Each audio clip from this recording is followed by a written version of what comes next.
Commercial ಹೋರ್ಡಿಂಗ್ಗೆ ಹೆಂಗ್ರಿ trimming ಮಾಡ್ತಾರೆ? ನಿಮ್ ಕಣ್ಣಿಗೆ ಕಾಣಲ್ವಾ? ಹಾಗಾದ್ರೆ ಕಣ್ಣಿಗೆ ಕಾಣಲ್ವೇನ್ರಿ? ಅವ್ನು ಕಟ್ ಮಾಡಿರೋದ್ ಮರ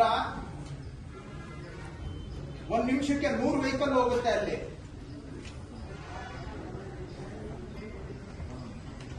ದಿನಕ್ಕೆ 1,00,000 ಜನ ಪಾಸ್ ಆಗ್ತಾರೆ ಅಲ್ಲಿ. ಅಂತ ಜಾಗದಲ್ಲಿ ಒಂದು ಹೋರ್ಡಿಂಗ್ ಅಡ್ಡ ಬಂದ್ರೆ ಮರ ಕಟ್ ಮಾಡ್ತಾನೆ ತಲೆನ. ನನ್ಗೆ ಕಾಣುತ್ತೆ, ನಿಮ್ಗೆ ಕಾಣೋದಿಲ್ಲ. ಜನ ಏನಾದ್ರೂ ಕೇಳಿದ್ರೆ ಎಲ್ಲ ಕಾನೂನು ಹೇಳ್ತೀರಾ.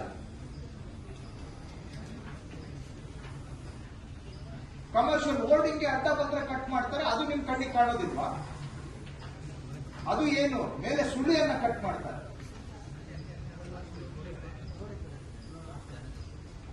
ಕಾನೂನು ಹೇಳ್ತೀರಾ.